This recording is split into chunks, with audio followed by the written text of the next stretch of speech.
Whole thing? Yeah, whole thing. Around 700 bucks. 800. Oh my goodness, dude. That looks good right there, man. Loves, this is better than Loves. Rotella, none of that got nothing. What? Dang, that is powerful too. Way powerful than the gas station down the road. What is up, guys? Welcome back to the channel. So today we are here at the new Goonzquad headquarters. And as you guys seen in the previous video, we had a lot of stuff going on. We got a lot of stuff accomplished. We had the cabinet guys back out here and they finished up installing all the cabinets in the kitchen area and also in the bar area upstairs. And so far that bar is turning out absolutely amazing. And we even finished up installing our whole entire staircase here. And this sucker turned out pretty sick as well. That's exactly what we're gonna focus on next, is to try to get it finished with a coat on it. And that way it has an extra protection from any type of paint, and that way it just doesn't get scratched up. So what we're gonna do is just go ahead and completely untape this sucker, vacuum it, bring in some wood putty and fill in all these nail holes right here.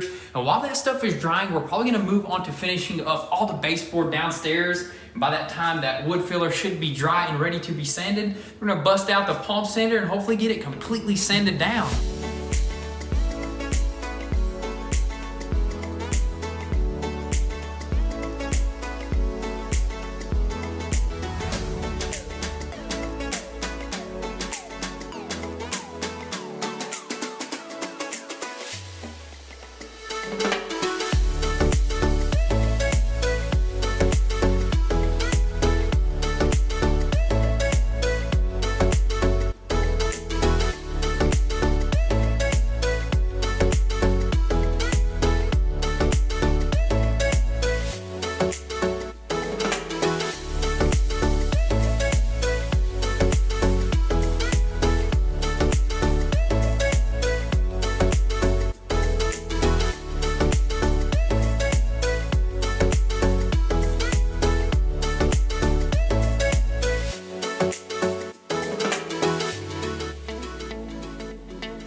So there you have it. All the baseboard downstairs is 100% complete. We do have a little bit more to go upstairs, but for right now, we're gonna jump on the stairs over here, or the stair treads, because it's time to start sanding these suckers, dude. That is super awesome. Now that we got all the trim, all the baseboard, all that stuff knocked out, basically all we got left in order to paint all the trim, because that's what we're gonna paint first, is to actually silicone everything, which we've got plenty of it right there. Hopefully that's enough, because I believe we used like 1, 2 per window, but we basically did all the windows upstairs. All we have left is to go on top of the trims, and the nail holes should be done with that other spackling paste or something like that. But anyways, let's go ahead and actually start sanding these stairs. And one way we're gonna do it is with a palm sander, like we mentioned before. But right here we got a cordless palm sander, which I hope this big old battery plugs into it, and we're gonna use this up right here. Yeah, dude. Hopefully, dude. But it was perfect timing. The stairs, or that wood putty, is nice and dry, ready to be sanded. And we're probably gonna go ahead, sand it, vacuum it, coat it, and then it should dry within like an hour or so. Yeah, we'll probably do 2 coats on each step. That way we can have it nice and sealed up. But dude, let's check this thing out real quick, man. Dude, I think we're switching over from Milwaukee to DeWalt, dude. That's what I've been noticing, just dude. Slowly going, because of these batteries right here. You know, we got these amazing batteries. Let's see if this sucker, dang, this is a big palm sander now. Let's see if it works, click it on, dude. Oh,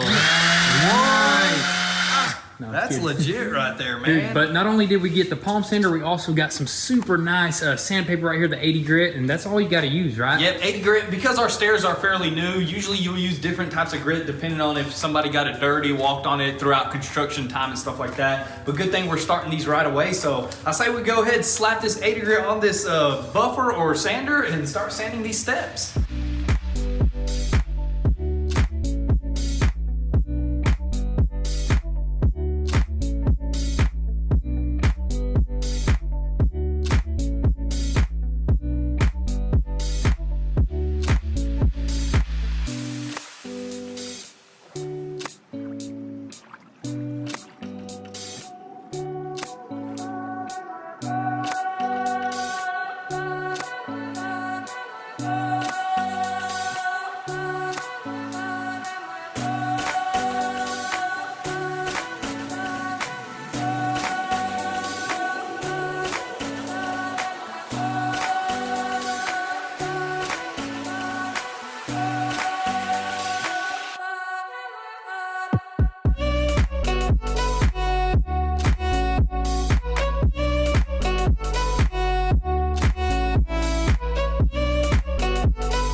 Oh my goodness, dude. Dude, that looks good right there, man. Look at this, and this sucker is already dry. Dude, that almost looks like one whole entire piece of hardwood right there, dude. Dude, that's all it is right there. Super clean. We were able to sand this sucker down with that palm sander, man. That thing is an absolute beast, man. Didn't even skip a beat, man. Dude, this sucker is a machine with that brushless motor and that big old battery that we had on it. Dude, that's not a normal battery. Dude, you can't stop a D-wall with that big old battery right there, dude. Dude, Tesla needs to get on the game with those big old batteries right there. Hey, you never know. D-Wall might come out with a battery-powered car that you use those batteries, about 4 of them, and you're good to go, dude. I don't see why they haven't, to be honest with you. But anyways, dude, we managed to get 2 coats on this because that stuff dries super quick. Yeah, the first coat, the wood soaked it up right away. We just did a second coat, which is perfect because now they're actually protected really good from like any paint or anything that will get on them. Exactly, yeah, because you do not want paint getting in this grain because then it's just going to be impossible to actually get it out. But dude, look at all the grain and the character in these stairs. I know, dude, man. it's crazy because that water-based finish that we're using, it's basically like water, so it's going to pop out the grain a little bit, but on the last coat, we're going to sand it smooth and coat it one last time. It's just going to be perfect. Yeah, I can't wait to smooth it all out, and I'm glad that we actually went with the satin finish. Yeah, well, that's the color that we chose for the house because we did the semi-gloss. It was a little too shiny. The satin is just perfect, gives it that nice natural look, and it's almost matching our floor down here, dude. Check that out. Exactly, yeah, it's nice and white and like super bright. It brightens it up, perfect color. And also, I'm pretty happy that we haven't installed the rails just yet, dude. Oh yeah, dude, if you had the rails and the, what do you call those things? The spindles in, it would have been super hard to sand around them and stuff like that. Man, we used to do that, and sometimes when they have the rails in there, it doesn't really look as good because you're trying to sand around them and it leaves lines and stuff like that. Yeah, it does. It leaves like weird marks, but dude, we're about to install, we'll install the handrails some other time. Right now, what we're gonna do is probably go ahead and tape these suckers completely up, right? Yeah, perfectly? Yeah, we gotta tape them up perfectly because we are gonna be spraying all this kick plate and the trim on the side and stuff like that. We don't want no overspray going on them. So, I mean, I say we go ahead and blast the heater for a little bit, let them dry out fully, and then we're gonna bring out some tape and some paper and get these all taped up.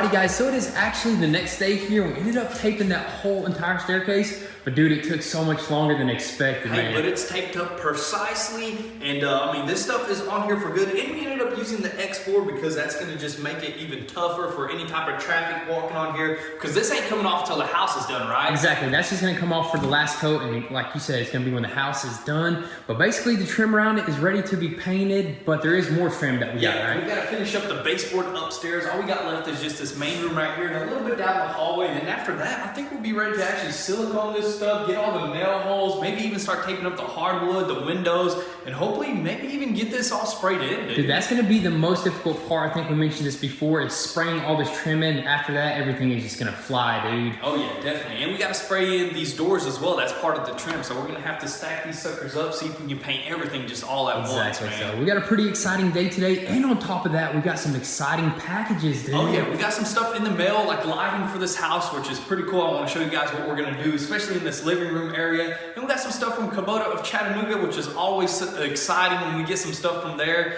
And I believe Pops is getting something at Tractor Supply right now, which is gonna be pretty cool. Something pretty epic, I gotta say. But as of right now, I think we're gonna go ahead and finish up the trim. Yep, go ahead and finish up all this baseboard out here, and then probably start taping and filling up some nail holes.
Alrighty guys, so there you have it. We finally got all the baseboard done upstairs and a little bit of trim that we found that we needed around that attic spot, and also we needed to throw a piece of baseboard right there. Looks super clean, dude. We are 100% done now, dude. Exactly. And before we start taping stuff up, I think what we're gonna do is go show you guys the surprise packages that we got. Let's go ahead, dude. First of all, the Kubota package that we got is actually something for our excavator, which we're really waiting on for quite some time, and we finally got it in, dude. Yep, and the reason why we need this package is to actually dig the rest of our water lines to the house, because we're about to have permanent water here soon. Water, sewer, more irrigation pipes and stuff like that for all of our gutters and stuff like that. And as you can tell over there, you might notice a couple brand new buckets, dude. Let's go over there. Yes, sir. We got all three. So we got two smaller ones and one way larger one as well, which is crazy because I thought the one that we already had was large, dude. I know, dude. This thing is massive. And I mean, but the most important bucket out of all these is this 1 foot bucket right here. This is going to be perfect for digging like trenches for everything, dude. That is nice. That sucker looks thick, dude. Look at that. This thing is built tough.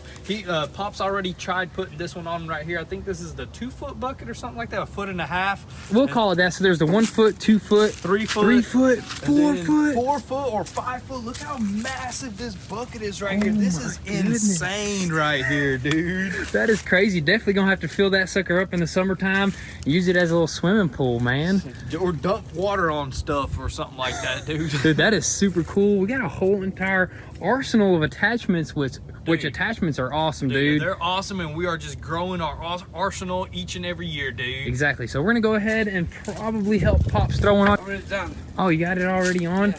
I've never actually seen how that was done, swapping over. I think you got to pop out a pin. Maybe we'll throw this little bucket on right here, dude. Yeah, just to test it out, see how it is, and this is so hard because this hole, you know, some A little different. Yeah, a little bit different. Yeah, because I believe that's the Kubota button, and these are like the aftermarket buckets right here, made by Tag or something like that. And they're just a little bit off. You know, you got to work them through. Maybe you got to, yeah, a little bit of twisting and hammering. A little twist and a little pop, and you should have it in, and you're good to go. But anyways, we're gonna go ahead and try to throw this one on, and then I think we're gonna move on to another package. Let's do it.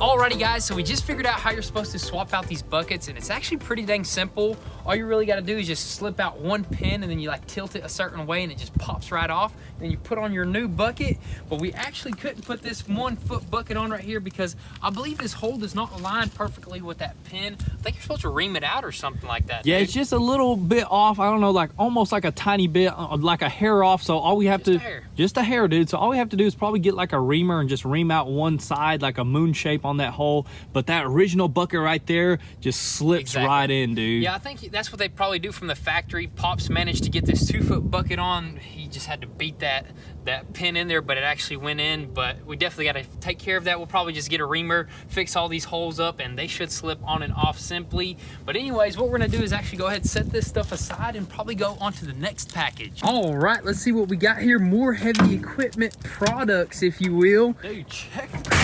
Whoa!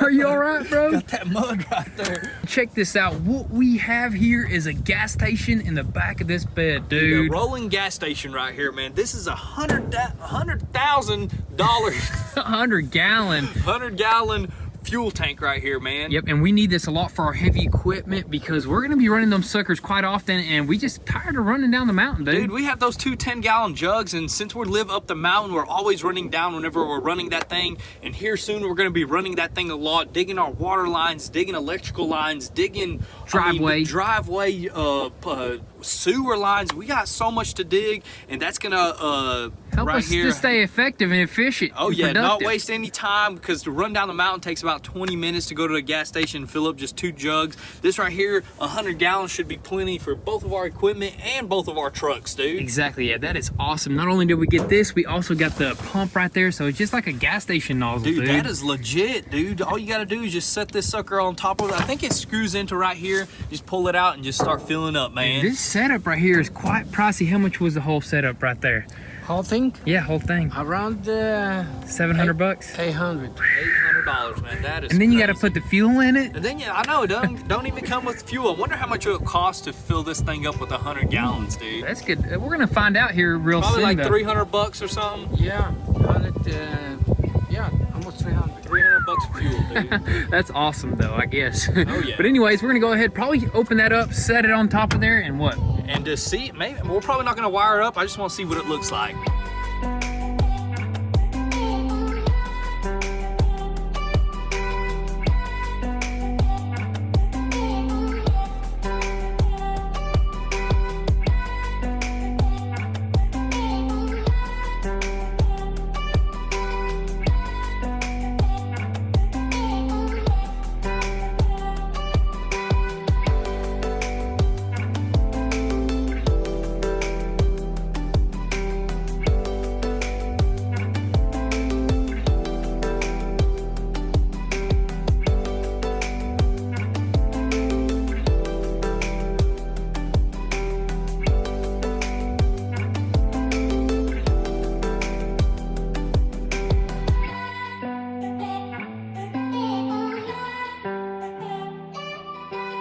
All right, so check this out, guys. We quickly got this sucker set up and we're running it off the booster box just to see how it works. And I gotta say, dude, it's got plenty of juice, dude. Plenty of pressure. Do you have to hit this switch? Yeah, right here? just like your normal gas station, your BP, your Mapco, your Not too Kangaroo. bad. Dude, Love's, this is better than Love's. Rotella, none of that got nothing. What? Dang, that is powerful too. Way powerful than the gas station down the road, dude. Dude, they may have some competition. I'll tell you what, we're gonna put a little sign right here.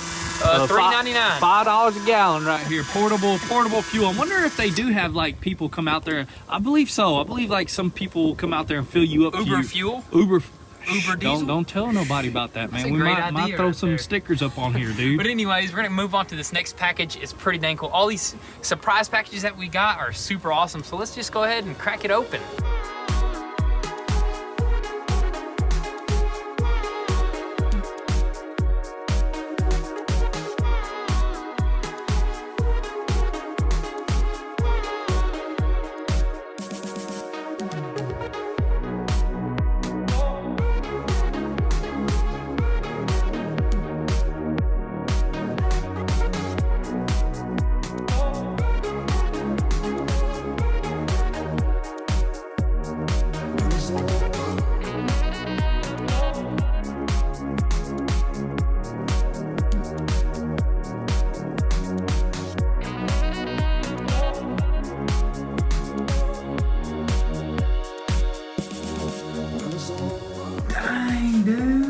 Dude, that looks really good, man. I had to just try one of them at least. Had to, but the electricians are gonna install all that stuff, all the can lights, and on top of that, this huge chandelier, Dude, this thing is a beast. I don't know what you call it. I think it's called like a halo chandelier. Well, it's actually a farm style chandelier, and it's gonna have actual bulbs just all the way around it, and it's gonna have these awesome Edison bulbs that are actually pretty cool looking themselves, dude. Check these suckers out right there, Those dude. are actually LEDs, dude. Yeah, they do have some that are actually like the old fashioned. It has like a spiral in there that lights up like a soft light, which we may end up doing those, but who knows? For right now, we're just gonna test these out, dude. Dude, that little hula hoop lantern right there costed what, like $600? Yeah, it was like that? almost like $600, but you know what's gonna look good upstairs in the main living room area? That's where we're gonna put it. We're gonna make it nice and flush, like hanging the same height as the big window up there, just like at the very top. It's gonna look super good, dude. Dude, this is awesome, man. We ordered a bunch of other stuff. Should be arriving here really soon. As soon as we get done painting, that's got to be our next goal, dude. Dude. The next video. Oh yeah, once we, I mean, we're basically done with all the trim 100% right now. All we have to do is just putty it up, get all the nail holes, and then the trim is getting painted, and the walls, the ceilings, and then electrical and all that stuff, man. But guys, that is pretty much going to be a wrap for today's video. We got a lot of epic things in today, and also we got a lot more epic things to come here really soon. So definitely make sure your post notifications are on so you don't miss out on anything. And if you want an inside scoop before YouTube, definitely give us a follow on Instagram at Goonzquad. But with all that being said, thank you guys so much for all the love and support. Be sure to drop your comments and thoughts down below. We'll catch you guys next time. Peace.